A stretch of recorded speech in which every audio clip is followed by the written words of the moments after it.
peut s'asseoir dans la présence de Dieu. Vous savez, dans les temps de la fin, le Seigneur Jésus a mis en garde. Il a dit qu'il y aura des faux prophètes. Le faux existe parce qu'il tente d'imiter le vrai, mais évidemment en le modifiant.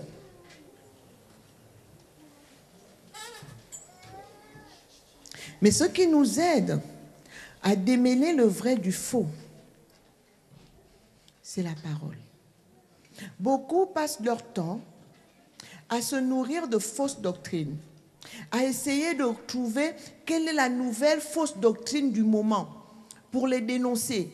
Ils passent leur temps, ils mettent leur énergie, leur temps, leur énergie à essayer de trouver, ça c'est une fausse doctrine, ça c'est une fausse doctrine, ça c'est faux. Voilà ce que le diable est en train de faire en ce moment. Mais en réalité, s'abreuver de fausses doctrines ne donne pas la vie.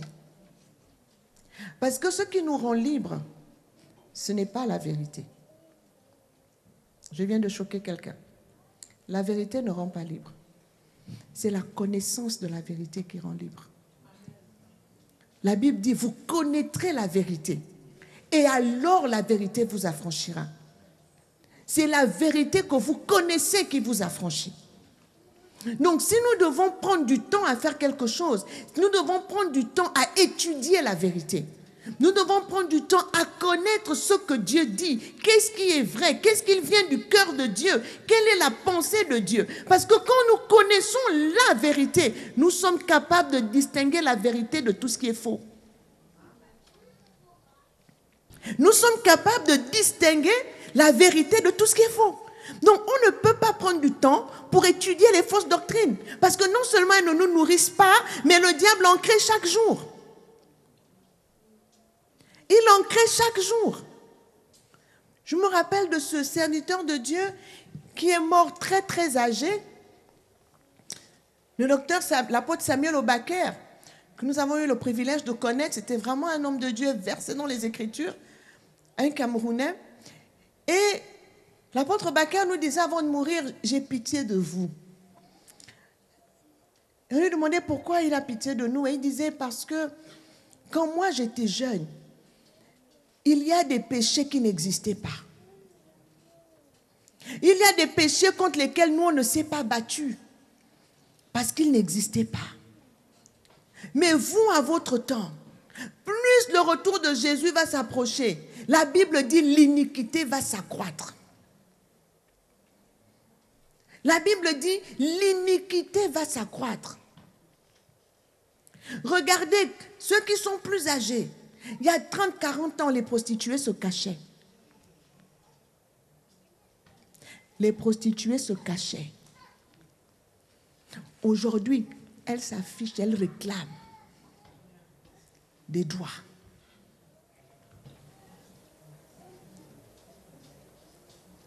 Les voleurs se cachaient. Aujourd'hui, ils viennent vous dire, je suis voleur et alors? Ils assument. Le péché aujourd'hui s'assume. Même ceux qui faisaient des fétiches, la puissance de leur fétiche résidait dans le fait que le fétiche ne devait pas être découvert. La puissance de leur fétiche résidait dans le fait qu'ils devaient le cacher. Il ne fallait pas que les gens sachent. Mais aujourd'hui, tout ça s'affiche. Même les sociétés qui étaient des sociétés secrètes vous disent qu'aujourd'hui, elles sont des sociétés discrètes. Maintenant, elles viennent au grand jour. Nous sommes dans des temps où l'iniquité s'accroît. Mais dans ces temps-là, ce qui va nous préserver, c'est la connaissance de la vérité. Non seulement la connaissance de la vérité, mais la pratique de cette vérité. C'est ça qui va nous distinguer. Parce que le Seigneur Jésus a dit quoi? Il a dit, les faux prophètes viendront. Ils naîtront du milieu de vous. Mais il a dit qu'on les reconnaîtra comment? Il n'a pas dit qu'on les reconnaîtra au nombre de followers sur les réseaux sociaux. Il n'a pas dit qu'on les reconnaîtra à la qualité de leurs vêtements. Il a dit, vous les reconnaîtrez à leurs fruits. Donc vous les reconnaîtrez à ce qu'ils sont, à ce qu'ils vivent, à ce qui sort d'eux. Donc ce qui fait la distinction, la différence entre le bon grain et l'ivraie, c'est le fruit. C'est le fruit. Et le fruit vient de ce que nous mangeons. C'est tout. Tous les arbres produisent du fruit à partir de l'eau et des sels minéraux qu'ils prélèvent dans le sol par les racines et du dioxygène qui rentre par les feuilles, du dioxyde de carbone qu'ils prélèvent par les feuilles pour réaliser la photosynthèse. Et c'est dans le fruit qu'il y a la semence. C'est dans le fruit qu'il y a la semence, qu'il y a la graine qui porte la semence, qui va être mise en terre et qui va donner un nouvel être. Donc nous devons savoir où est-ce que nous orientons notre énergie. De quoi nous nous nourrissons. Et la Bible dit d'ailleurs que la foi vient de ce qu'on entend. Et ce qu'on entend vient de la parole de Dieu. Celle qui sort de la bouche de Dieu. Pas celle qui est falsifiée. Pas celle qui vient de ceux qui disent ainsi par l'Éternel quand l'Éternel n'a pas parlé. Même dans le livre d'Ézéchiel, le Seigneur dit « Malheur à ces prophètes qui disent ainsi par l'Éternel quand l'Éternel n'a pas parlé ». C'est pour ça que dans le Nouveau Testament, la Bible nous dit de ne pas accorder foi à tous les esprits. La Bible ne dit pas de recevoir toutes les prophéties. La Bible dit examiner les prophéties. Elle dit même examiner toutes choses et retenir ce qui est bon. Il y a quelques années, j'avais fait un enseignement ici sur l'intelligence et le Saint-Esprit. Lorsqu'on veut vous faire avaler des choses sans que vous ne réfléchissiez, fuyez. C'est de la manipulation. Dieu ne nous appelle pas à croire en tout. Croire en tout et douter de tout, c'est deux faces d'une même pièce. L'absence de discernement, l'absence de réflexion. Lorsqu'on croit en tout, on ne discerne pas. On n'examine pas. Lorsqu'on rejette tout, c'est pareil, on n'a rien examiné. Or, la Bible nous exhorte à discerner, à examiner, donc à réfléchir avant d'accepter quoi que ce soit ou avant de rejeter quoi que ce soit. Mais qu'est-ce qui éclaire notre discernement? C'est la parole. Nous examinons à la lumière des Écritures. Nous examinons à la lumière de ce que nous savons de Dieu. Donc, il ne s'agit pas de tout avaler, ni de tout rejeter. Il s'agit d'être conduit par le Saint-Esprit et le Saint-Esprit nous amène à examiner. Il nous amène à discerner pour retenir ce qui est bon. Et ce sont là les armes qui vont nous aider dans ces temps de la fin. Le discernement. Le discernement fait partie des dons du Saint-Esprit. Il y en a, quand la Bible parle du discernement des esprits, ils pensent qu'il s'agit de voir les démons. Non. Le discernement nous permet d'examiner et de voir ce qui est bon, de ce qui ne l'est pas, de démêler le vrai du faux. Et parfois, le Saint-Esprit peut nous révéler les dispositions des cœurs de la personne qui nous parle. Savoir si les intentions sont bonnes ou si elles ne le sont pas. La Bible nous parle de cette femme qui avait un esprit et qui suivait l'apôtre Paul et qui leur disait « Ces hommes sont des serviteurs de Dieu ». Alors j'ai entendu tellement d'interprétations de ce passage. Il y en a qui ont dit « Non, ce sont les démons qui lui ont révélé ça parce qu'elle était possédée ». Non, c'était vraiment des serviteurs de Dieu et elle l'avait vu. Elle les avait entendus.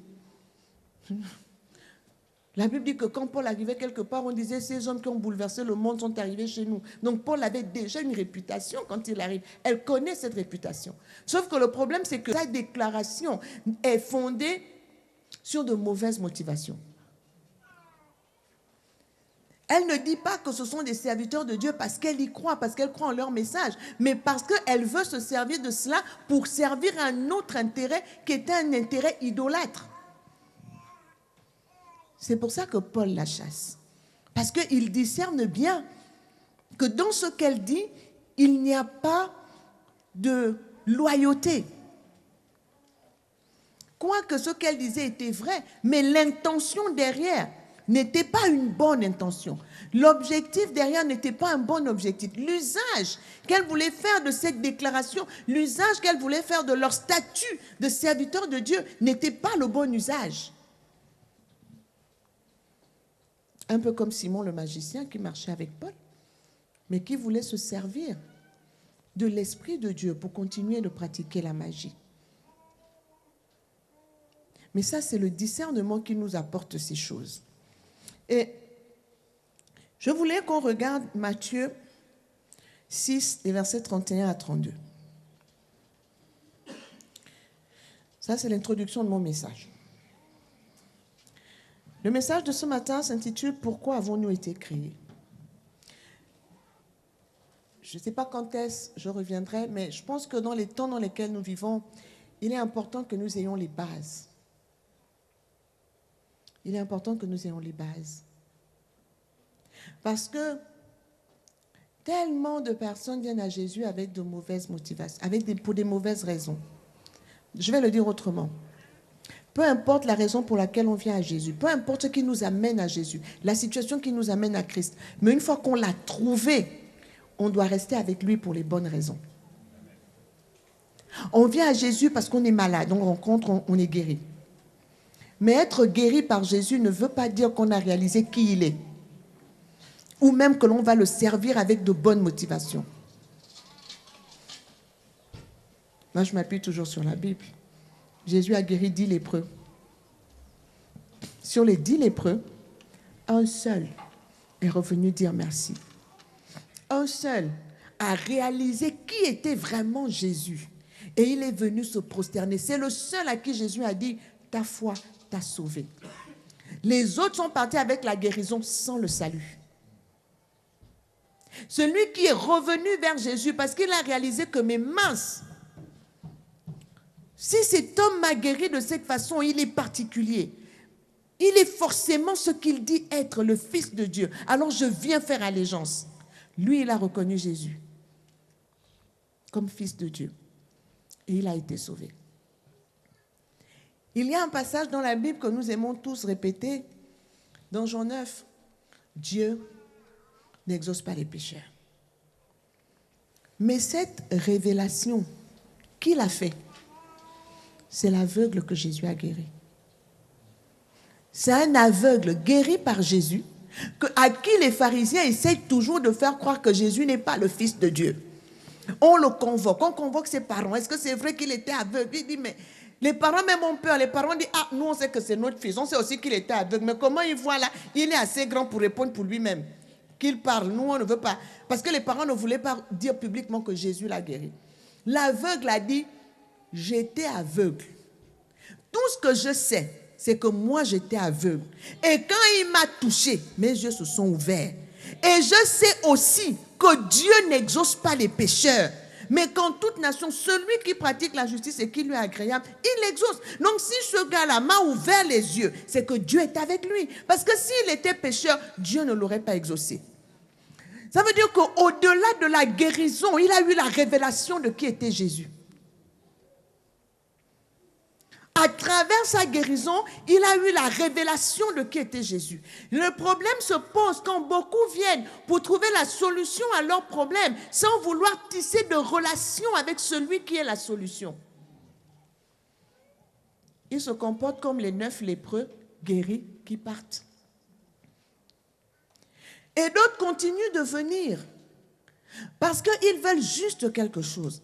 Vous savez, il n'y a rien de nouveau sous le soleil. La Bible nous dit dans l'évangile de Jean, chapitre 2, que plusieurs avaient cru en Jésus, mais Jésus ne leur faisait pas confiance parce qu'ils savaient qu'ils étaient là juste à cause du pain qu'ils avaient mangé.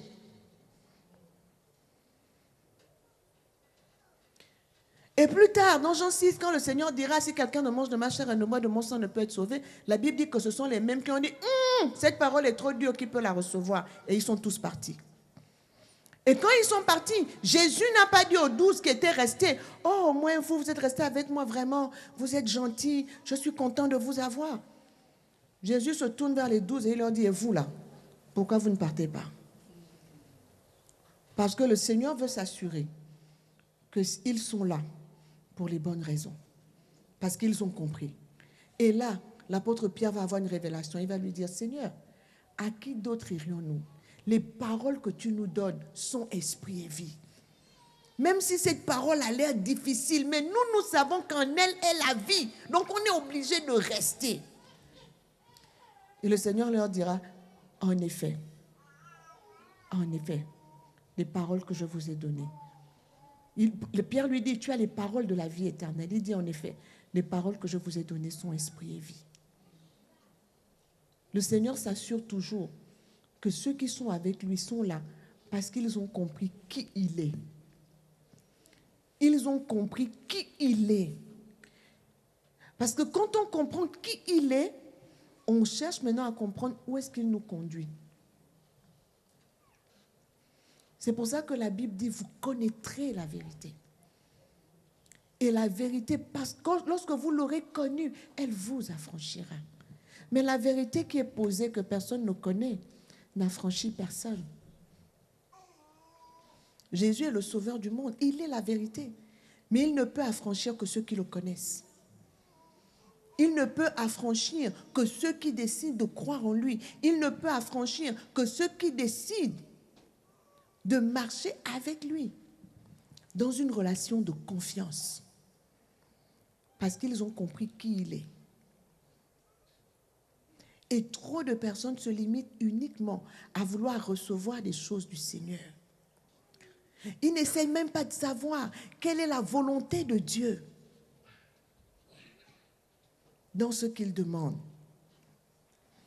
Dans Matthieu 6, les versets 31 à 32, il est dit, « Ne vous inquiétez donc point et ne dites pas, que mangerons-nous, que boirons-nous, de quoi serons-nous vêtus? Car toutes ces choses, ce sont les païens qui les recherchent. Votre Père céleste sait que vous en avez besoin. » Ce que je veux dire ici, notre Dieu est un Dieu responsable. C'est lui qui nous a créés. Il sait ce dont nous avons besoin. Il sait ce qui est bon pour nous. Donc, on n'a pas besoin de courir derrière la satisfaction de nos besoins. Parce qu'il sait ce dont nous avons besoin. Et en tant que responsable, il sait pourvoir à nos besoins. Nous allons changer nos yeux d'objectifs. Trop de personnes ne se réalisent pas parce qu'ils sont sur la réponse à leurs besoins. Petite précision, il connaît nos besoins. Il pourvoit à nos besoins, pas à nos convoitises, ni à nos envies. Parce que ça, c'est un autre problème. Des fois, nous assaillons le trône de Dieu de prière de choses dont nous n'avons pas besoin, mais dont nous avons juste envie. Et parfois, c'est même des choses que nous convoitons parce qu'on a vu chez l'autre. Le dernier téléphone est sorti. Seigneur, il me faut l'iPhone 16. Seigneur, oh Seigneur, étends ta main. Seigneur, oh fais un miracle. Besoin, envie ou convoitise? Si vous avez la réponse, vous saurez si vous serez exaucé ou pas. qu'on demande, besoin, envie ou convoitise? Parce que Dieu, lui, il a un seul objectif, il répond à nos besoins. Et beaucoup se retrouvent dans des difficultés financières. Pas parce que Dieu ne pourvoit pas à leurs besoins, mais parce que l'argent qui devait pourvoir aux besoins est parti dans des envies et des convoitises. Ensuite, on prie pour que Dieu vienne pourvoir aux besoins. Mais Dieu, lui, l'a déjà pourvu. C'est pour ça que ce n'est pas tout le monde qu'il faut aider financièrement. Je le dis parce que je l'ai appris du Seigneur. Ceux qui me connaissent savent que j'ai le cœur sur la main. Dès que quelqu'un a un besoin, dès que quelqu'un vient présenter un problème. Et puis le Seigneur m'a dit un jour, arrête. Cette personne a un problème. Elle doit traiter avec la convoitise et l'envie dans sa vie qui crée la mauvaise gestion de ses finances. Continuer de lui donner de l'argent ne l'aidera pas. Bien au contraire, ça l'enfonce et tu es en train de t'opposer à ce que moi je veux faire dans sa vie. Parce qu'il y a des situations pour lesquelles, pour qu'on s'arrête, Dieu crée le désert. Il dit, voici, je l'attirerai au désert pour parler à son cœur. Donc, quand Dieu est en train de créer le désert autour de quelqu'un, ne venez pas le sortir de son désert. Laissez Dieu faire son œuvre. Jusqu'à ce que Dieu lui-même décide que le désert est fini parce que la personne aura appris les leçons. Ils sont beaucoup là, quand le compte est à découvert. C'est là qu'ils réalisent que je n'aurais pas dû acheter ça, je n'aurais pas dû acheter ça. Là, ils prient, Seigneur, vraiment, quand mes finances vont revenir, mais on roule. Ah, Seigneur, vraiment, tu vas voir, j'aurais compris, Seigneur. Quand le compte est renfloué, on recommence. On rachète ce dont on n'a pas besoin. On distribue sans avoir pris le temps de planifier. Et on vit dans le même cycle de problèmes. Et on intercède et on pense que Dieu ne prend pas soin de nous. Dieu est le Dieu qui nous fait grandir. Dieu nous fait grandir. Donc Dieu sait ce dont nous avons besoin. Je veux poser ça comme principe. Parce que souvent le diable nous fait croire, ou le monde nous fait croire, que Dieu est un Dieu qui prend plaisir à nous voir souffrir. Que Dieu a des largesses, mais il ne veut pas nous en faire bénéficier parce qu'il veut d'abord qu'on souffre. Ce n'est pas la pensée de Dieu. Dieu veut que nous soyons transformés à son image de gloire en gloire et de victoire en victoire. Parce que nous avons hérité d'une nature pécheresse et maintenant que nous sommes en Christ, il y a une transformation qui doit s'opérer. Mais Dieu, à la base, ne nous veut que du bien. Dieu ne nous veut que du bien. Lorsqu'il nous dit de ne pas courir après ces choses, parce que courir après ces choses nous détourne du vrai objectif dont on va parler ici. Ce pourquoi Dieu nous a créés. C'est derrière cela que nous devons courir. Parce que quand nous courons derrière l'accomplissement du plan de Dieu pour nous, Dieu amène la ressource pour que la vision s'accomplisse.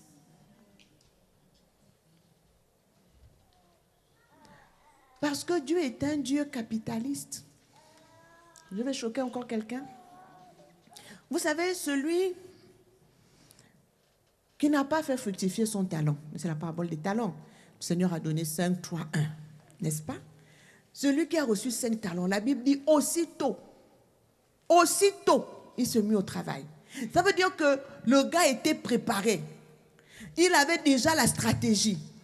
Il était prêt. Il dit non, dès qu'il y a l'opportunité, je fonce. Il a reçu ses 5 talents, la Bible dit aussitôt. L'autre a reçu 3, aussitôt. Celui qui a reçu 1, la Bible me dit qu'il a pris son talent, il est parti enterrer. Il a vécu sa vie comme il voulait, sans tenir compte de l'objectif que Dieu lui avait assigné. Parce que quand on a un talent, c'est pour le faire fructifier. Il a enterré. Et quand le maître revient demander des comptes, ce qui est merveilleux, c'est qu'il demande à celui qui a reçu 5 talents, qu'est-ce que tu as fait? Il dit, voici 5 autres. Celui qui a reçu 3, il dit, voici 3 autres. Celui qui a reçu 1, il commence à dire ce qu'il sait de Dieu. Il dit, Seigneur, je savais que tu es quelqu'un qui moissonne là où tu n'as pas semé. Je savais que tu récoltes même là où tu n'as pas planté. C'est pour ça que j'ai enterré le talent que tu m'as donné. Vous ne voyez pas la contradiction? Vous ne voyez pas la contradiction? Si tu sais qu'il moissonne là où il n'a pas semé, donc tu comprends qu'il veut le fruit. Donc toi, au lieu de produire ça, tu enterres. Mais c'est lui qui prétendait connaître Dieu mieux que les autres. Et c'est lui qui était en train de faire le contraire de ce que Dieu voulait. Dieu n'a pas dit que c'est faux. Dieu lui a dit que oui, tu savais que je suis comme ça. Mais donc pourquoi tu as enterré mon talent? Fallait même le mettre à la banque, il m'aurait rapporté donc des intérêts. Parce que Dieu fait tout pour un but. Je veux qu'on regarde le livre de la Genèse. Pourquoi Dieu nous a créés? Pourquoi Dieu investit sur nous? Dieu était seul dans l'univers. Dieu Père, Dieu Fils, Dieu Saint-Esprit, il était seul. Et il a décidé de tout créer. Il a créé l'univers. Il y a un livre que je vous recommanderais qui s'intitule « Dieu, la science, les preuves ».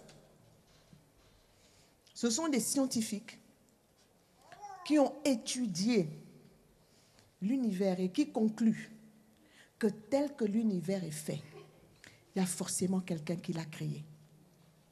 Il y a forcément quelqu'un qui a fait les réglages. Parce qu'autrement, ça ne peut pas s'expliquer, ça ne peut pas être le hasard. Dieu a tout créé. Il a fait les anges et tout ça. Et puis à un moment donné, il décide de créer l'humain. Il fait tout ça pourquoi? Dieu a plusieurs facettes. On nous parle du Dieu tout-puissant, du Dieu omniscient, du Dieu omniprésent, du Dieu de gloire. Mais la première facette que Dieu a décidé, de Dieu qu'il a décidé de nous révéler dans sa parole, c'est celle de créateur. La Bible s'ouvre sur le récit de la création. Genèse chapitre 1, le verset 1 commence par « Au commencement, Dieu créa les cieux et la terre. » Ça veut dire que Dieu existe avant toute chose. Avant même que la terre et les cieux n'existent, les cieux et la terre n'existent, c'est Dieu qui était là. Et cela est très important. La Bible nous révèle que tout trouve son origine en Dieu. La Bible dira dans Éphésiens, c'est de lui dont toute famille de la terre tire son nom. Et dans notre tradition, du moins dans la mienne, nous récitons notre arbre généalogique de père en père jusqu'à Dieu. De père en père jusqu'à Dieu. À un moment, quand ça se perd, enfin jusqu'aux générations qu'on connaît, mais à un moment, quand on remonte, on termine tout l'arbre généalogique en disant « Lorsque Dieu avait fait le monde, je n'étais pas ». C'est pour dire, j'ai récité ma généalogie jusqu'au niveau où Dieu a permis que je fasse. Parce qu'au-delà de tout, c'est d'abord Dieu qui est le Père de tout. Et puis, il y a eu mon arrière-grand-père, jusqu'à moi. Donc, même dans nos traditions, où on dit que Dieu ne s'était pas révélé, nous savons que toute famille tire son nom de Dieu. Au commencement, c'est Dieu qui était là. Et Dieu a tout créé. Et vous savez que tout a son origine dans le commencement. C'est pour ça que même lorsque l'on vient parler au Seigneur Jésus du divorce, est-il permis de divorcer, machin, Dieu, le Seigneur leur dit, allons voir au commencement de quoi il était question. Et le commencement, il se réfère à Genèse. Il dit au commencement, Dieu a créé l'homme et la femme. Il a dit, l'homme quittera son père et sa mère, s'attachera à sa femme. Les deux deviendront une seule chair. Et il leur dit, à cause du péché, à cause de la dureté de vos cœurs, Moïse a dû prescrire le divorce. Parce que avant, au commencement, quand il n'y avait pas de péché, il n'y avait pas de divorce. C'est le péché qui entraîne le divorce. Parce que les cœurs deviennent durs, les actes deviennent mauvais. Le mariage a son origine dans la Bible, dans la Genèse, au commencement. C'est parce que Dieu crée l'homme et la femme, il est béni, il est marié. La mort spirituelle, physique, elle a son origine au commencement. C'est parce que Dieu crée l'homme et la femme, il leur dit, vous mangerez de tous les arbres du jardin, sauf celui de la connaissance du bien et du mal, et si vous en mangez, vous mourrez. Et quand ils ont mangé, ils ne sont pas d'abord morts physiquement, ils sont morts spirituellement. Et la première fois qu'Adam et Ève font face à la mort physique, c'est lorsque Caïn tue Abel. La Bible dit qu'après ça, ils ont eu un fils, ils l'ont appelé Seth. La Bible dit, c'est à partir de ce moment qu'ils ont commencé à nouveau à invoquer le nom de l'Éternel. Parce qu'ils se sont rendus compte que la mort physique était un ennemi redoutable. Et que face à cet ennemi, le seul qui peut nous aider à tenir, c'est le Créateur. Ils ont recommencé à l'invoquer. Donc la mort trouve son origine dans le commencement. La semaine de 7 jours, son origine, au commencement, Dieu crée la terre en 6 jours, le 7e, il se repose. Le salut en Jésus, il trouve son origine dans la Genèse. C'est parce qu'il y a eu création, au départ, Dieu a donné des instructions qui ont été transgressées, donc il y a eu péché. Et parce qu'il y a eu péché, il fallait un rédempteur. Mais Dieu qui sait toutes choses n'a pas pensé à la rédemption quand il y a eu le péché. Parce qu'il y en a qui disent, oui, c'est quand l'homme et la femme ont péché que Dieu a mis en place un plan de rédemption. Ce n'est pas la vérité, parce que la Bible nous dit dans Éphésiens que nous avons été prédestinés avant la fondation du monde à être des enfants d'adoption en Christ Jésus. Donc avant la création, Dieu savait que l'homme allait transgresser. Mais ce n'est pas parce qu'il le savait qu'il en est le responsable. L'homme est l'unique responsable de son péché. Parce que Dieu l'a créé avec une volonté souveraine, une capacité de dire non, avec un libre arbitre. Et c'est pour ça d'ailleurs que Dieu le met face à cette instruction. Alors il y en a qui disent que cet arbre c'était l'acte sexuel, pas du tout, parce qu'avant la Bible dit que Dieu les avait bénis, il leur a dit remplissez la terre. Donc Dieu ne se contredit pas. C'était un arbre, un pommier, je ne sais pas, mais c'était un arbre. Et l'objectif de ça, c'était que l'homme se soumette volontairement à Dieu, parce que créé à l'image de Dieu, il a une volonté souveraine qui fait que Dieu voulait qu'il se soumette volontairement, parce que dans une relation d'amour, il faut le consentement de l'être aimé. Dieu nous a créés parce qu'il nous aime, et il fallait que nous l'aimions en retour pour que cette relation existe. Il n'y a pas de relation d'amour si l'amour est d'un seul côté. Pour que la relation d'amour existe, l'amour doit être réciproque. Donc il fallait que nous soyons capables d'aimer Dieu de tout notre cœur. Sinon, il nous aurait programmés comme des ordinateurs pour lui obéir. Et ça n'aurait pas été une relation d'amour. Donc Dieu requiert toujours notre consentement pour agir dans notre vie. C'est pour ça que le Seigneur Jésus peut dire dans l'Apocalypse, voici je me tiens à la porte et je frappe. Si quelqu'un entend ma voix et ouvre, j'entrerai. S'il n'ouvre pas, j'entrerai pas. Dieu ne viole pas nos vies. Il ne viole pas notre intimité.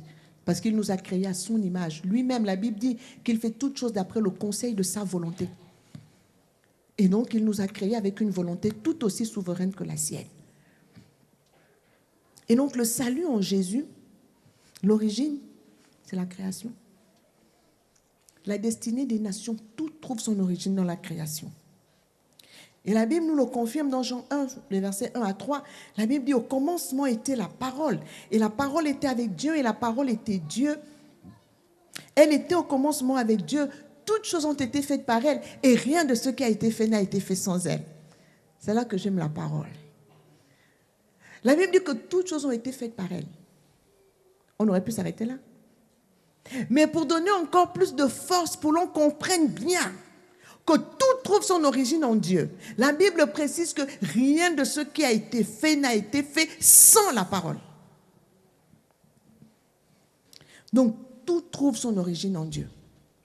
Si Dieu est le créateur, ça veut dire qu'il est celui qui donne les ordres. Est-ce que je parle à quelqu'un? Si Dieu est le créateur, ça veut dire que c'est lui qui définit les règles. N'est-ce pas? C'est le fabricant de la voiture qui vous dit comment utiliser la voiture. C'est le fabricant de la machine à laver qui vous dit comment l'utiliser. C'est lui qui établit les règles. Vous avez la notice. Allez acheter un équipement quelconque et puis vous n'avez pas la notice. Dites-moi comment vous allez être. Vous serez en panique. Et non, mais comment on fait là? On n'a pas la notice, mais ils ont oublié de nous mettre la notice, mais on fait comment? Mais on allume par où? Eh oui.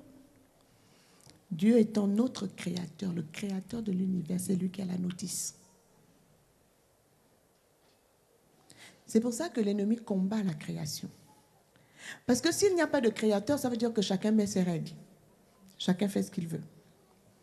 Mais si on reconnaît qu'il y a un créateur, on reconnaît donc que c'est lui qui établit les règles. Parce que c'est lui qui a tout créé. Et donc, Dieu en tant que créateur est non seulement celui qui établit les règles, il est aussi celui qui a le plan de fonctionnement. Parce que la Bible dit que Dieu a tout fait pour un but. C'est lui qui a le plan de fonctionnement. Et parce qu'il est un Dieu responsable, un Dieu aimant, un Dieu d'amour, il veille sur sa création.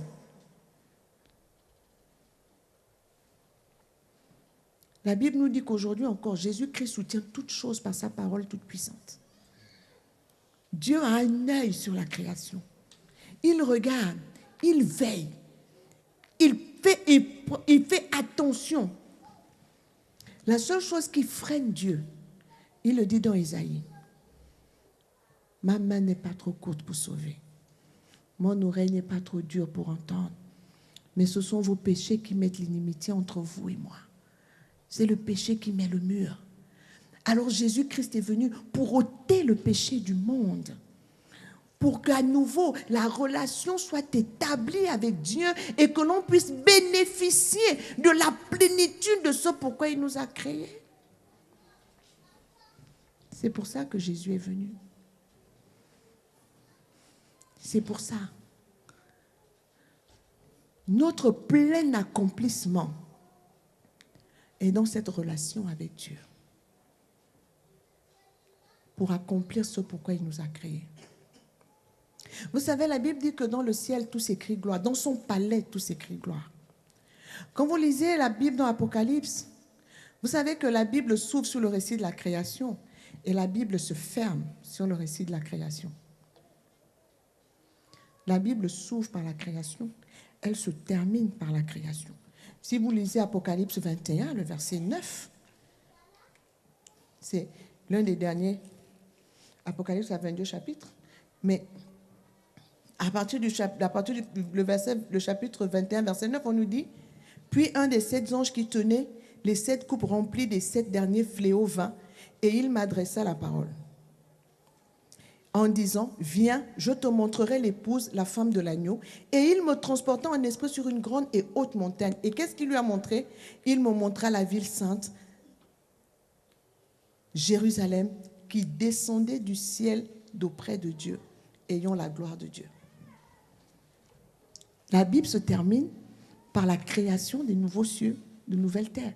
La nouvelle Jérusalem qui descend du ciel et qui vient remplacer cette terre dans laquelle il y avait tellement de fléaux. Donc la Bible s'ouvre par la création, elle se ferme par la création. Nouvelle terre, nouveaux cieux. Donc la création est centrale dans notre relation avec Dieu. Si vous lisez les Écritures, il rappelle toujours Éternel, le Dieu créateur. Lisez les psaumes. David prie. Il rappelle à Dieu, Éternel, tu es le Dieu créateur. Pourquoi? Reconnaître qu'il est créateur, c'est reconnaître que c'est lui qui établit les règles. C'est reconnaître que c'est lui qui a le plan. C'est reconnaître que lui seul veille sur sa création. Et ça nous met donc en sécurité. Pourquoi Dieu nous crée? Genèse chapitre 1, les versets 26 à 28. Puis Dieu dit, faisons l'homme à notre image, selon notre ressemblance. Pourquoi? Qu'il domine sur les poissons de la mer, sur les oiseaux du ciel et sur le bétail, sur toute la terre et sur tous les reptiles qui rampent sur la terre. Dieu créa l'homme à son image, il le créa à l'image de Dieu, il créa l'homme et la femme. Dieu les bénit et Dieu leur dit. Vous savez, tout à l'heure, je disais que la Bible dit que dans son palais, tout s'écrit gloire. Ça veut dire que dans le ciel, il y a des palais. Quand la Bible nous décrit cette nouvelle Jérusalem, vous verrez que ces rues sont pavées d'or. C'est ce que la Bible nous dit. Il y a des pierres précieuses partout. Mais Dieu crée l'homme. Il le met dans un jardin. Et il le crée nu, sans vêtements, sans aucune richesse matérielle. C'est Dieu qui fera le premier vêtement après le péché. Ils vont se couvrir de feuilles. C'est Dieu qui va tuer un animal, qui va prendre la peau et qui va faire le premier vêtement pour couvrir la nudité. Cette parenthèse est importante pour nous rappeler que notre bonheur n'est pas dans ce que nous pouvons posséder. Notre bonheur est dans la relation avec Dieu. C'est pour ça que l'apôtre Paul pouvait dire, dans l'abondance comme dans l'indigence, je ne fais aucun cas de ma vie comme si elle m'était précieuse. Le plus important pour moi, c'est de faire sa volonté. Alors Dieu crée l'homme et la femme. Les deux sont créés à son image et selon sa ressemblance. Parce que parfois on croit que comme il a pris la côte, la femme est faite à l'image de l'homme. Non, non, non. L'homme et la femme sont créés à l'image de Dieu. C'est ce que nous révèle ce passage. Et la Bible dit que Dieu les bénit et Dieu leur dit, soyez féconds, multipliez, remplissez la terre et l'assujettissez et dominez sur les poissons de la mer, sur les oiseaux du ciel et sur tout animal qui se meut sur la terre. Lors de la création, Dieu ne centre pas l'homme sur ses besoins. Dieu ne centre pas l'homme sur lui-même. Dieu lui confie une mission sur le reste de la création. Et parce qu'il a cette mission à accomplir, Dieu pourvoira à ses besoins.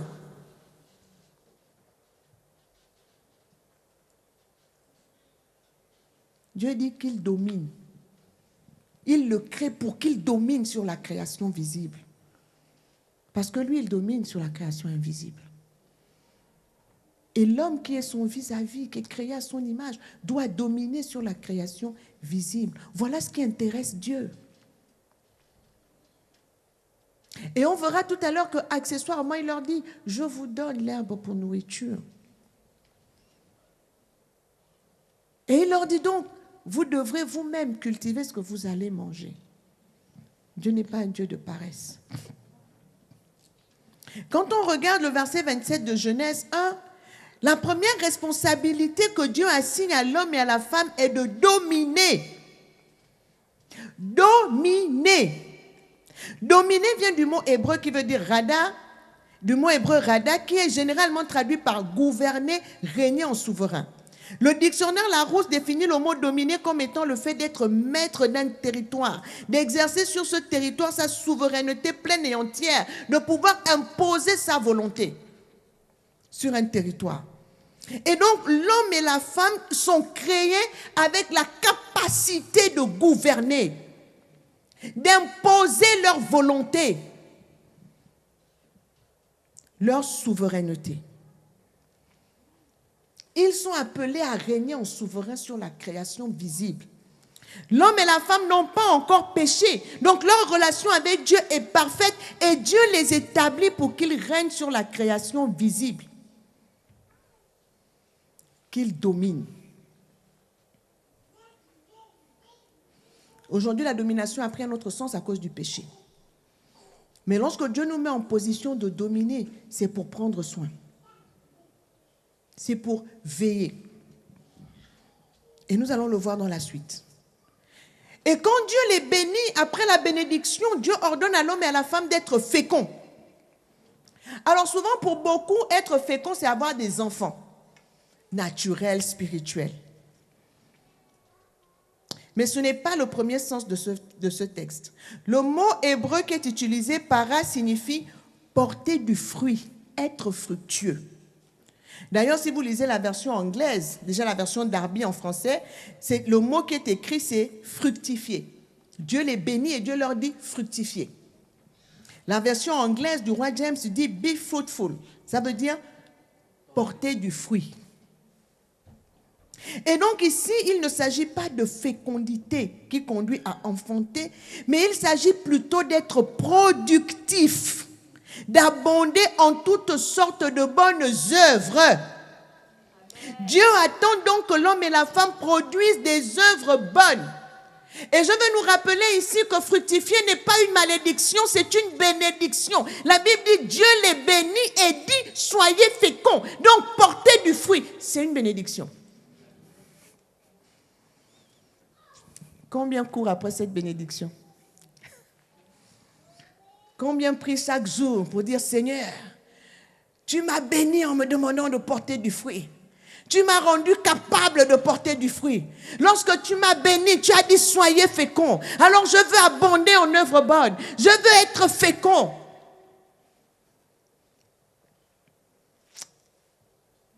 À quel moment nous jeûnons pour être féconds? Pour abonder en œuvres bonnes. Ah, il y en a qui vont me dire non, mais la Bible dit qu'on n'est pas sauvé par les œuvres, on est sauvé par la foi. Les œuvres ne nous sauvent pas. Merci. Éphésiens 2,9 dit, ce n'est point. La Bible dit, Éphésiens 2,8, c'est par grâce que vous êtes sauvés par le moyen de la foi. Et cela ne vient pas de vous, c'est le don de Dieu. Ce n'est point par les œuvres afin que personne ne se glorifie. Amen. Éphésiens 2,10 déclare, car nous sommes son ouvrage, ayant été créés en Jésus-Christ pour des œuvres bonnes que Dieu a préparées d'avance afin que nous les pratiquions. Nous ne sommes pas sauvés par les œuvres, mais nous sommes sauvés pour des œuvres bonnes. C'est depuis la création qu'on a été créés pour des œuvres bonnes. Il nous a bénis en disant « Soyez féconds ». Et donc tout cela est simplement restauré en Christ. Où nous sommes sauvés pour des œuvres que Dieu a préparé pour chacun de nous. Chacun de nous. Donc ça devait être un sujet de prière. Seigneur, quelles sont les œuvres que tu as préparées d'avance pour moi? C'est pour ça que je suis là. Et c'est parce que je suis là pour ces œuvres. Seigneur, tu pourvoiras pour que je les accomplisse. En 1996, nos jumelles avaient 6 mois. Et mon mari a attrapé un neuropalu et il a failli mourir.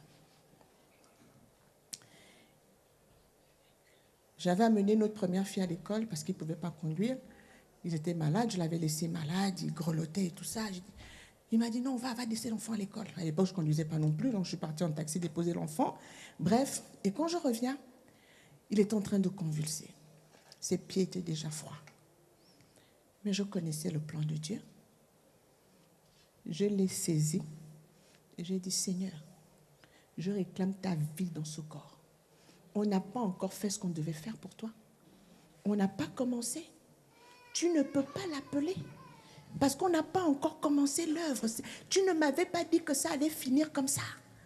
Tu m'as montré que nous allions te servir. Et on n'a même pas... J'ai dit, Seigneur, j'appelle la vie dans ce corps au nom de Jésus. Il ne peut pas mourir. Il est là.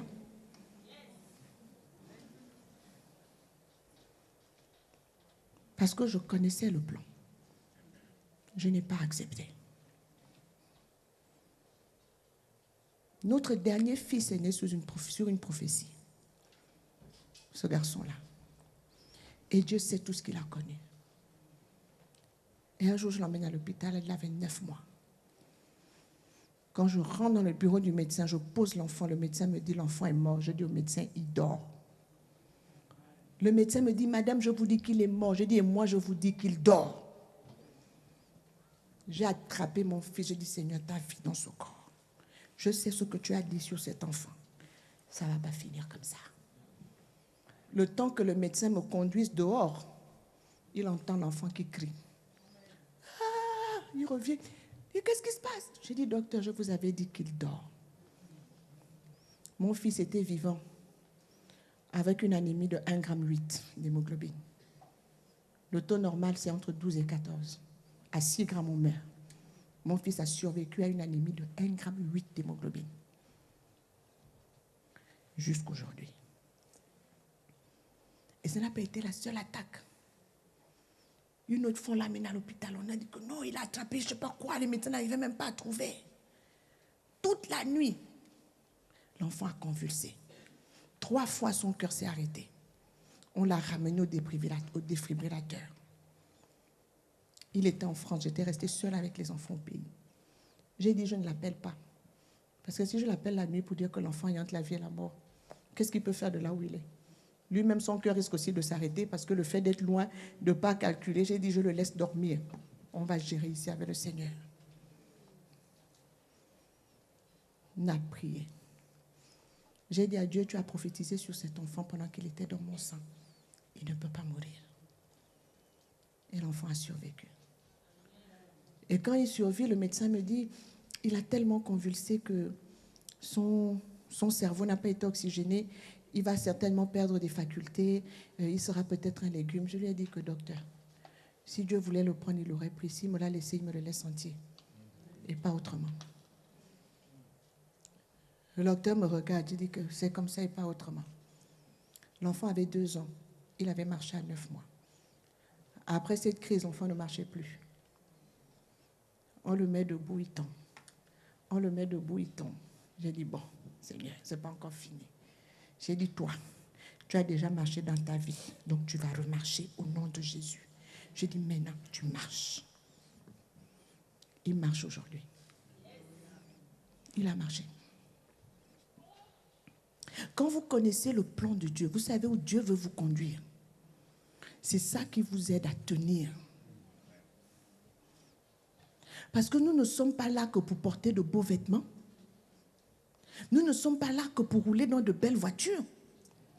Nous ne sommes pas là que pour paraître. Nous sommes là parce que Dieu a une mission pour chacun de nous. Dieu a un but et notre plein épanouissement, notre bonheur est dans l'accomplissement de ce but pour nous. Ça ne veut pas dire que ce sera toujours facile. Mais parce que nous serons là où Dieu veut que nous soyons, il nous portera. Et nous aurons assez de force pour prier. Pour dire, Seigneur, c'est toi qui as dit. C'est toi qui m'as mis sur ce chemin. C'est toi qui m'as amené là. Nous saurons faire face à l'adversité. Et l'adversité ne sera pas une occasion de chute. Tous ceux qui pensent que la vie en Jésus, c'est une vie sans difficulté, ce n'est pas vrai. La Bible dit que Christ nous a laissé un exemple à suivre. Injurié, il ne rendait point d'injure. Maltraité, il ne faisait point de menaces. Mais il s'en remettait à celui qui juge justement. Et il avançait dans son travail. Le Seigneur savait exactement pourquoi il était là. Dans Luc 5, il dit, l'Esprit du Seigneur est sur moi. Parce qu'il m'a oint. Pour proclamer aux captifs la liberté. Pour envoyer libre l'opprimé. Pour guérir ceux qui ont le cœur brisé. Pour proclamer une année de grâce du Seigneur. Et il ferme le livre et dit, cette parole s'accomplit.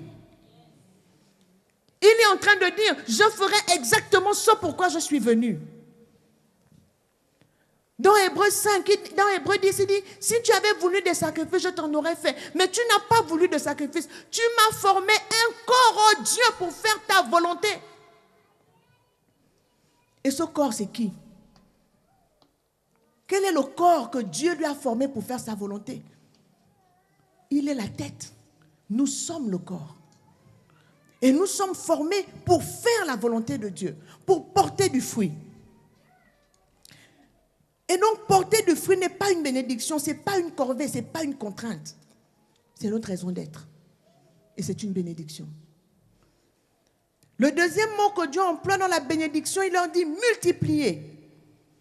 Alors souvent, les gens ajoutent remultipliez-vous. Mais il n'y a pas le vous dans la Bible. Multipliez-vous ramène encore à la fécondité. Mais Dieu a simplement dit multiplier. Multiplier, ça veut dire quoi? Le mot hébreu qui est utilisé, c'est rabat. Et ce mot veut dire devenir grand. Être ou devenir nombreux. Être ou devenir nombreux. Ce mot renferme 2 expressions. Une première, kal, qui veut dire devenir beaucoup, devenir nombreux, se multiplier, ou être grand ou croître. Et l'autre, piel, qui veut dire s'accroître, élargir, augmenter, accumuler. En réalité, ce que Dieu demande à l'homme et à la femme ici, ce n'est pas seulement de se reproduire, mais il leur demande aussi de croître au sens propre du terme. Devenir mature. J'ai vu le message du pasteur Desti, la maturité. La Bible dit que l'héritier, tant qu'il est enfant, il ne diffère en rien d'un esclave, quoi qu'il soit maître de tout. Et l'apôtre Paul a dit, quand j'étais enfant, je faisais des choses comme un enfant. Devenu adulte, j'ai fait mourir ce qui était de l'enfant.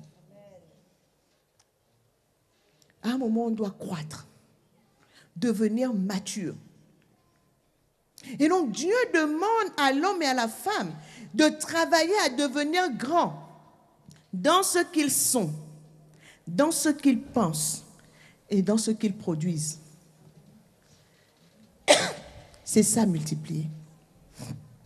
Devenir grand dans ce que nous sommes. Nous sommes appelés à grandir.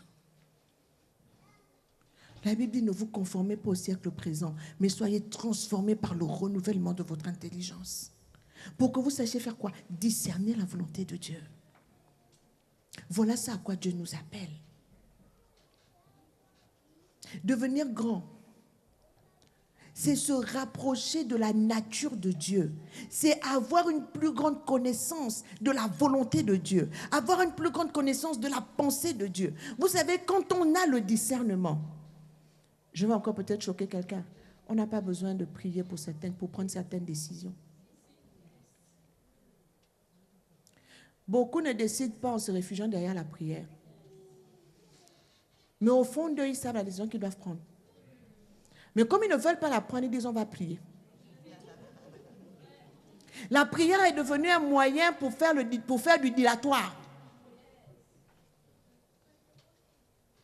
Mais quand on est transformé par le renouvellement de l'intelligence, on sait discerner la volonté de Dieu. Il y a des décisions que l'on prend tout de suite parce qu'on sait que c'est la volonté de Dieu. On n'a pas besoin d'aller prier. On n'a pas besoin d'aller prier. On sait que c'est la volonté de Dieu. Parce qu'on a appris à discerner, on a appris à se tenir devant Dieu. On sait immédiatement que là, c'est Dieu.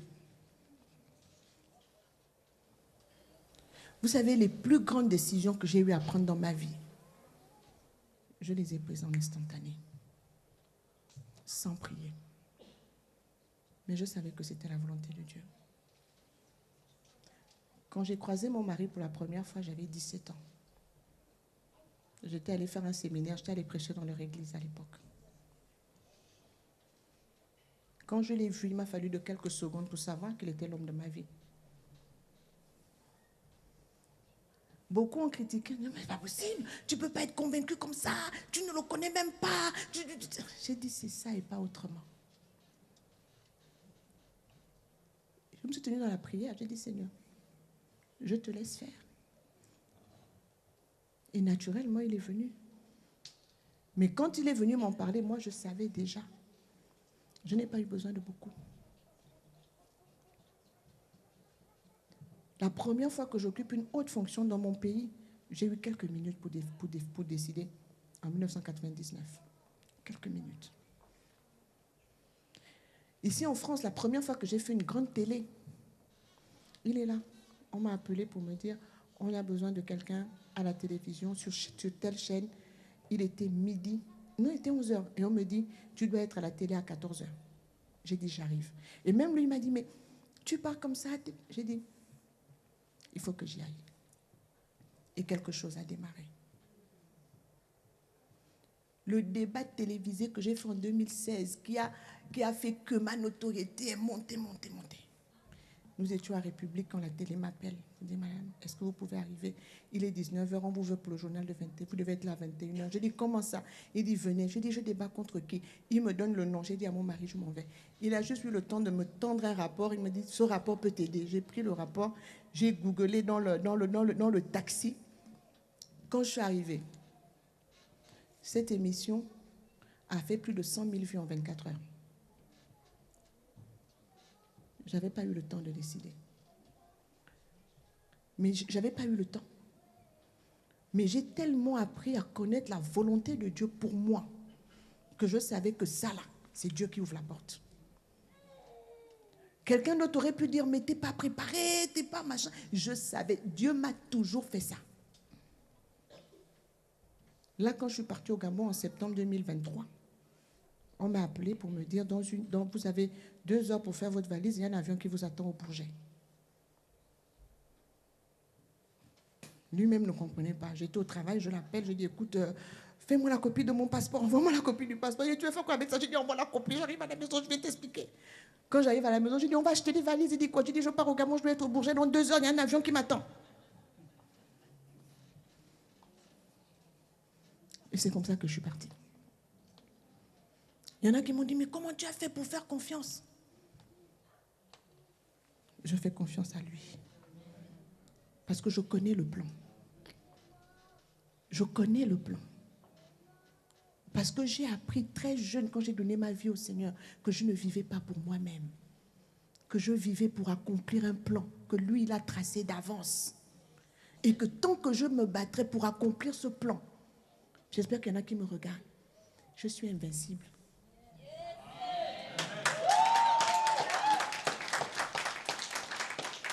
Je suis invincible.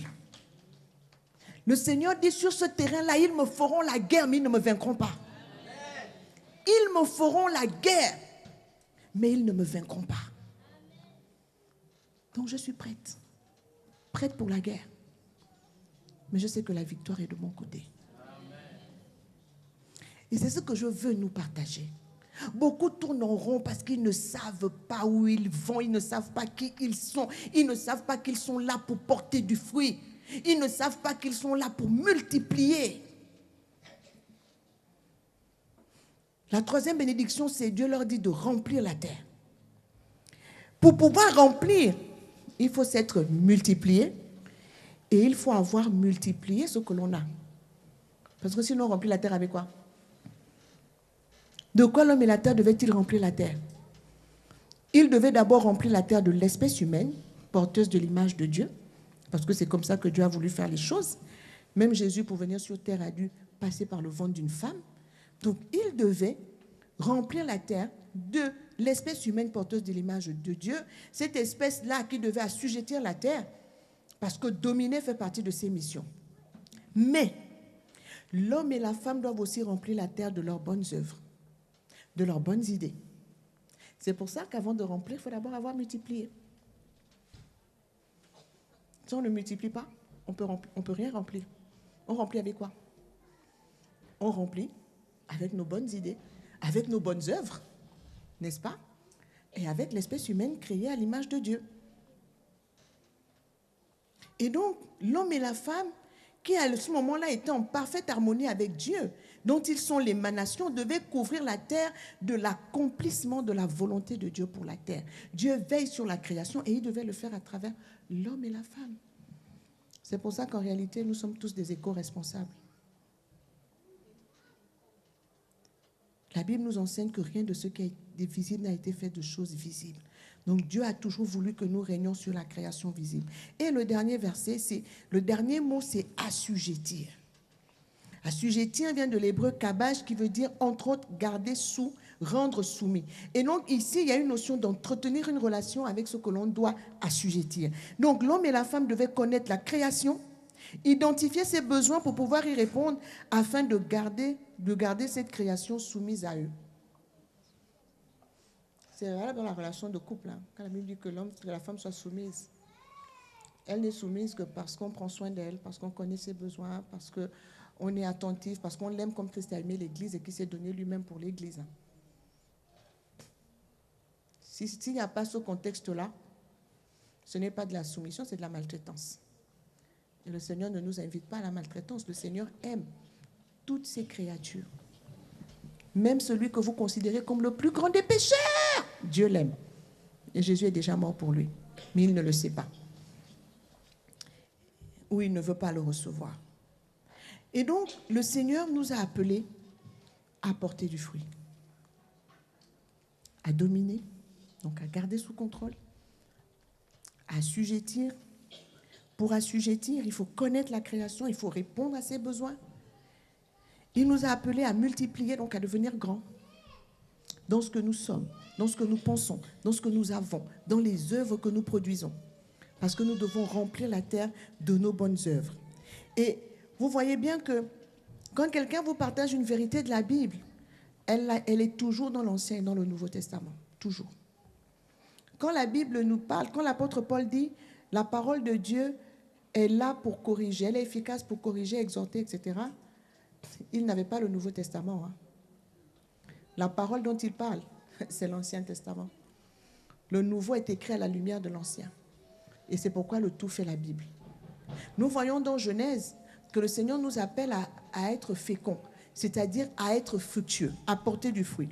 Et quand nous lisons Jean 15, le verset 8, le Seigneur Jésus, c'est lui-même qui parle. Il dit, si vous portez beaucoup de fruits, c'est ainsi que mon Père sera glorifié et que vous serez mes disciples. Donc vous voyez bien que c'est ce que Jésus est venu rétablir. Et il dira dans Jean 15, au verset 16, « Ce n'est pas vous qui m'avez choisi, mais moi je vous ai choisi et je vous ai établi. Pourquoi ?» Il dit, afin que vous alliez, que vous portiez du fruit et que votre fruit demeure. Et il ajoute, afin que tout ce que vous demanderez au Père en mon nom, il vous le donne. Beaucoup de prières ne sont pas exaucées parce que nous ne portons pas beaucoup de fruits. Et parce que nos prières n'ont pas pour but de nous faire porter davantage de fruits. Il dit que lorsque nous allons, que nous portons du fruit et que ce fruit demeure, alors nous pouvons demander au Père et le Père va nous donner ce que nous demandons. Parce que nous sommes formatés pour porter du fruit. Il exauce nos prières. Alors, quel fruit on doit porter? Le premier fruit que nous devons porter, c'est le fruit de l'esprit. Le but du Saint-Esprit en nous, ce n'est pas nous faire parler en langue. Le diable imite le parler en langue. Les démons parlent en langue. Ce n'est pas le parler en langue qui prouve qu'on est enfant de Dieu. Il y a une chose que le diable ne peut pas imiter. C'est ce que la Bible appelle le fruit de l'esprit. L'amour, la joie, la paix, la patience, la bonté, la bienveillance, la foi, la douceur, la maîtrise de soi. Le diable ne peut pas imiter ça. Mais ça, c'est ce que le Saint-Esprit produit en nous. Matthieu 5 nous dit, heureux les enfants, heureux ceux qui procurent la paix, car ils seront appelés fils de Dieu. Nous sommes appelés à porter le fruit de l'esprit. Ce n'est pas tomber, crier le fruit de l'esprit. À quel niveau l'amour, la bonté, la joie, la paix, la patience, la bienveillance, être bienveillant, la foi, la douceur, la maîtrise de soi. Voilà ce que le premier fruit que nous devons porter. Le deuxième fruit, c'est Éphésiens 2:10 qu'on a déjà lu. Nous sommes son ouvrage, ayant été créés en Jésus-Christ pour de bonnes œuvres que Dieu a préparées d'avance afin que nous les pratiquions. Et donc, nous faisons fausse route, en conclusion, nous faisons fausse route si nous nous fixons notre épanouissement personnel comme ultime objectif. Nous faisons fausse route. Si nous nous fixons notre épanouissement personnel comme ultime objectif, nous faisons fausse route. Ceux qui s'approchent de Dieu dans ce but finissent par trouver que leurs attentes ne sont pas satisfaites. Ceux qui ne recherchent que leur épanouissement personnel, avec leur propre définition, avec leurs propres critères, avec les critères du monde, des fois. Tout ce qu'on voit à la télé, la réussite, c'est l'argent, c'est la gloire. Aujourd'hui, c'est les réseaux sociaux, avoir combien de followers. On recherche ces choses. Nous serons surpris de voir des personnes au ciel qui ont servi Dieu de tout leur cœur, qui auront une grande récompense, mais que vous et moi ne connaissons pas parce qu'ils n'ont connu aucune célébrité dans ce monde. Oui, il y a des personnes qui servent Dieu dans l'anonymat le plus complet. Seul Dieu les connaît. La célébrité ne signifie pas que l'on est dans le plan de Dieu pour sa vie. Aujourd'hui, les gens sont tellement prêts à tout pour de la célébrité. Surtout depuis qu'on a les réseaux sociaux. Je vous parle toujours de cette femme, Lydie Rivière. une religieuse catholique que j'ai eu le privilège de connaître et qui nous a quittés en, je crois, 2020 ou 2021. Elle avait 90 ans, plus 92. Je l'ai connue parce que nous travaillons sur un projet avec l'Alliance biblique universelle, la Bible de méditation par les femmes d'Afrique. Ça a été un projet initié par l'Alliance biblique du Kenya, où ils ont demandé à 200 femmes africaines de contribuer à cette Bible. C'est une Bible dans laquelle on a 365 méditations, donc on n'a pas touché le canon. On a travaillé sur la Bible Nouveau Français Courant, on n'a pas touché le canon, mais sur la base de cette Bible, on a fait 365 méditations, donc une par jour, 52 enseignements sur différents thèmes. La polygamie, le harcèlement sexuel, le transgenre, tout est dedans. Qu'est-ce que la parole de Dieu dit là-dedans et comment exhorter les femmes qui y font face. Le harcèlement sexuel au travail, tout ça, on a 52 enseignements. On a dans cette Bible aussi 52 portraits des femmes de la Bible. On a fait la description des 54 pays africains. J'oublie quoi. Il y a un plan de lecture en une année. Bref, on a travaillé sur cette Bible pendant 2 ans. On a d'abord fait paraître la version anglaise et puis on a travaillé sur la version française. Et dans la version française, j'ai eu la grâce, même dans la version anglaise, d'être contributrice, de rédiger une méditation, de rédiger un enseignement qui est dans cette Bible. Et puis, dans la version française, l'Alliance biblique a mis en place un comité d'édition de 5 femmes qui devaient donc relire toute la version française. Et Dieu merci, j'ai fait partie de ce comité de 5 femmes qui ont relu la Bible de méditation par les femmes d'Afrique. Donc, on a travaillé dessus pendant 2 ans. Et c'était assez compliqué parce que chacune de nous avait son travail. C'est l'année où j'ai vraiment eu un travail comme ça. Moi, je me demandais, Seigneur, est-ce que je vais y arriver? Mais j'ai fait confiance à Dieu et on y est arrivé. Et à un moment, ça coinçait. C'est pas que ça coinçait, mais c'était vraiment laborieux parce que chaque semaine, on recevait énormément de textes à lire, etc. Et puis, on nous a proposé, on nous a dit, écoutez, il y a une religieuse qui s'appelle Lydie Rivière, elle a 90 ans, 92 ans, elle va nous aider. Et qui est cette femme? Qui connaît la Bible Parole de vie? Parole de vie. C'est Lydie Rivière qui a passé 22 ans de sa vie à traduire la Bible Parole de vie. C'est une version de la Bible. Jusqu'à ce que je travaille avec l'Alliance biblique universelle, je ne la connaissais pas. Mais je lisais la Bible Parole de vie. Cette Bible bénit des millions de personnes dans le monde. Si je ne vous avais pas parlé de Lydie Rivière, vous n'aurez jamais su qu'elle a existé. Elle est décédée en 2021. Et pourtant, elle a béni le corps de Christ. Et le fait d'avoir croisé cette femme m'a donné beaucoup d'humilité. Je me suis dit, mince, il y a des gens qui font un travail formidable pour Dieu, mais personne ne les connaît. Et ils ne cherchent même pas à être célèbres. Je vous assure, cette femme avait 90 ans, mais quand elle s'est jointe à l'équipe, on a senti le changement.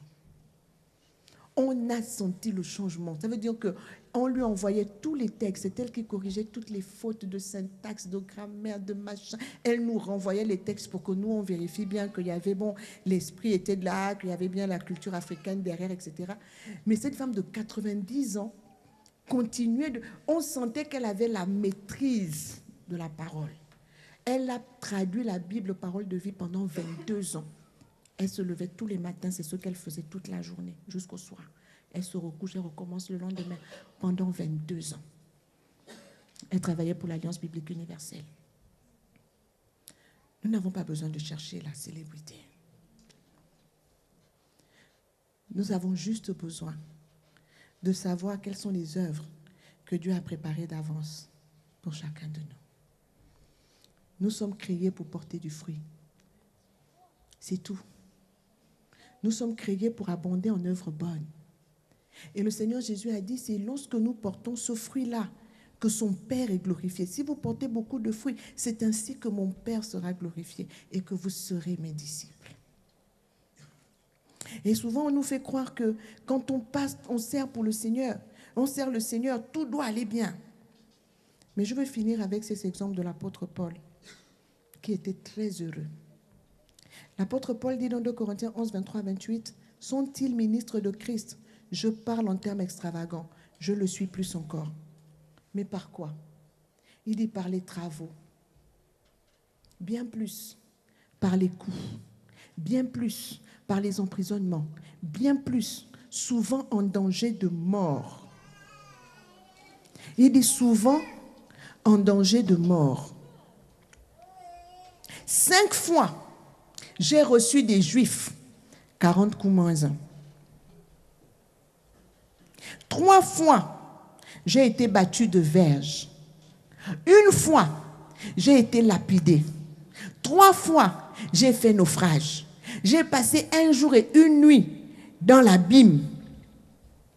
Fréquemment en voyage, j'ai été en péril dans les fleuves, en péril de la part des brigands, en péril de la part de ceux de ma nation, en péril de la part des païens, en péril dans les villes, en péril dans les déserts, en péril sur la mer, en péril parmi les faux frères. J'ai été dans le travail et dans la peine, exposé à de nombreuses veilles, à la faim, à la soif, à des jeûnes multipliés, au froid et à la nudité. Et sans parler d'autre chose, je suis assiégé. Je suis assiégé chaque jour par les soucis que me donnent toutes les églises. C'était ça la vie de Paul. Le grand apôtre Paul. Ce qui est magnifique, c'est que dans Corinthiens 4, il appelle ça les légères afflictions du temps présent. Il dit, nos légères afflictions du temps présent produisent pour nous, au-delà de toute mesure, un poids éternel de gloire. Tout ce que je viens de vous lire là. Paul appelle ça légères afflictions. Si nous, on passe juste un peu là, on dira, le Seigneur m'a abandonné. Où est le Seigneur? Il est où? Mais vous savez pourquoi Paul vit tout ça? Pourquoi il le vit avec joie? Parce qu'il sait qu'il est au cœur de sa mission. C'était le contre-coup de son appel. Il dit, malheur à moi si je n'annonce pas l'évangile. Il savait que le malheur pour lui, c'était de ne pas faire ce qu'il faisait, ce qu'il devait faire. Et si, en servant Dieu, il vivait tout ça, pour lui, il était heureux. Il était heureux. Qu'est-ce qui nous rend heureux? Qu'est-ce qu'on cherche? Une année se termine, une autre commence. Que le Seigneur nous aide à nous centrer sur les bons objectifs. Que le Seigneur nous aide à nous centrer sur les bons objectifs. Et là où nous servons Dieu, ce n'est pas seulement dans l'église. Ce que nous faisons dans la maison de Dieu, c'est du housekeeping, c'est prendre soin. C'est comme si vous veniez faire le ménage. Dieu nous équipe ici pour aller briller dehors. Dieu nous équipe ici pour être le sel de la terre et la lumière du monde. C'est là-bas, là où il y a les ténèbres, qu'on a besoin de nous. Si Dieu t'appelle à être infirmière, c'est un appel. Quel type d'infirmière tu vas être? Est-ce qu'au travers de toi, les gens vont voir la gloire de Dieu? Est-ce qu'on pourra dire ça, c'est une infirmière pas comme les autres? Quand elle arrive, il y a quelque chose. Même quand tu as mal, quand c'est elle qui te soigne, tu sens la paix, il y a une paix qui l'environne. C'est comme ça qu'on sert Dieu. C'est un enseignant, mais c'est un enseignant pas comme les autres. Quand les élèves sont avec lui, les élèves sont en paix. Avant que je ne parte au Gabon, une fois j'ai croisé un de mes élèves et j'ai remarqué qu'il avait mon nom sur son cartable. Un élève de terminale. Je me rappelle que j'avais fait la photo. Je lui ai dit, arrête-toi, j'ai fait la photo. Il avait mon nom sur son cartable. Je suis partie, mes élèves continuent de m'écrire, disent, madame, vous nous manquez. Mes collègues m'ont gardé dans tous les groupes WhatsApp. Personne n'ose m'enlever du groupe WhatsApp. Je continue de leur donner des nouvelles. Les enfants de Dieu procurent la paix. Les enfants de Dieu procurent la joie. Même au milieu de l'adversité, vous devez faire la différence. Recentrons-nous sur l'essentiel. Le Seigneur nous appelle à porter du fruit pour lui. Et si nous décidons vraiment de porter du fruit, vous allez voir que le Seigneur va vous porter. Le Seigneur va vous porter. Il y a des choses pour lesquelles vous n'aurez même plus besoin de prier. Parce que votre préoccupation sera de porter du fruit, d'abonder en œuvres bonnes. Et Dieu, lui, autour, il dispose des circonstances. Il va disposer toutes choses parce qu'il sait ce dont nous avons besoin. Il le sait. Il veut juste qu'on se positionne sur le bon terrain. Une fois qu'on est sur le bon terrain, il se charge du reste. Il a préparé des œuvres bonnes pour chacun de nous. Personne n'est inutilement sur terre. Et personne n'est arrivé ici par hasard. Personne n'est sur terre par accident. Même si on t'a dit que oh, tes parents n'ont pas désiré la grossesse, c'est pas grave. Ça veut dire que Dieu lui-même t'a imposé. Donc raison de plus pour que tu sois heureux. Il t'a imposé là où on ne t'attendait pas. Il a dit, moi j'ai un plan, alors vous le voulez ou pas, il va venir. Et tu es là. Parce que Dieu a décidé que tu viens. Alors ne te lamente pas. Ne te lamente pas. Trouvons en Dieu notre raison d'exister. Trouvons en Dieu notre raison d'exister. C'est en lui qu'elle se trouve. Et vous verrez que si vous trouvez en Dieu votre raison d'exister, vous ferez partie des gens les plus heureux sur terre.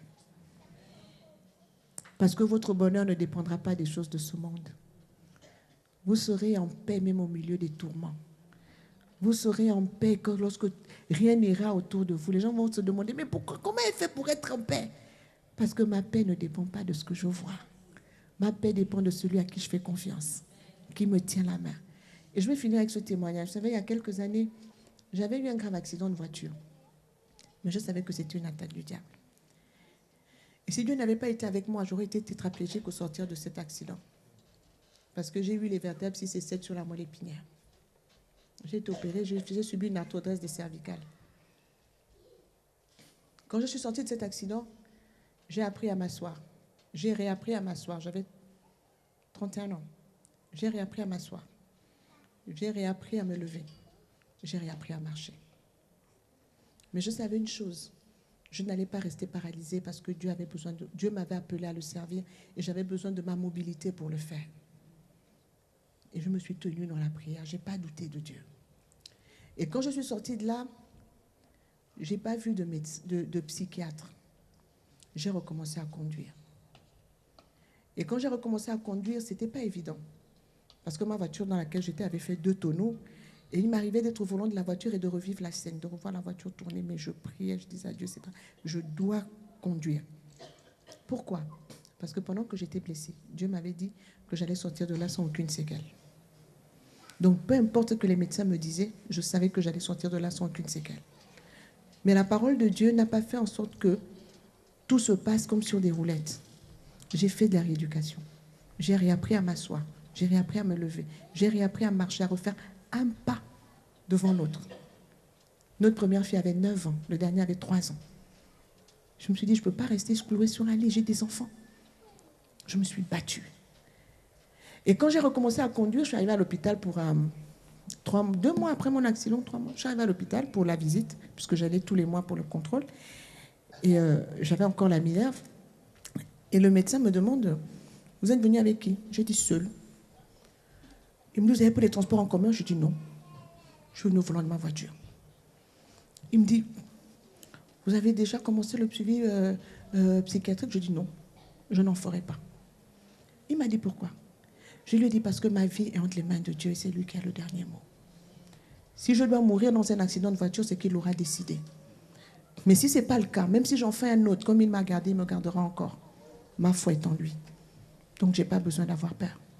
Parce que ma vie est entre ses mains et c'est lui qui décide. Et le médecin m'a regardé, il m'a dit, waouh. Il m'a appelé la miraculée. Et c'est comme ça que je me suis remise à conduire. Sur cette base, ma vie est entre les mains de Dieu.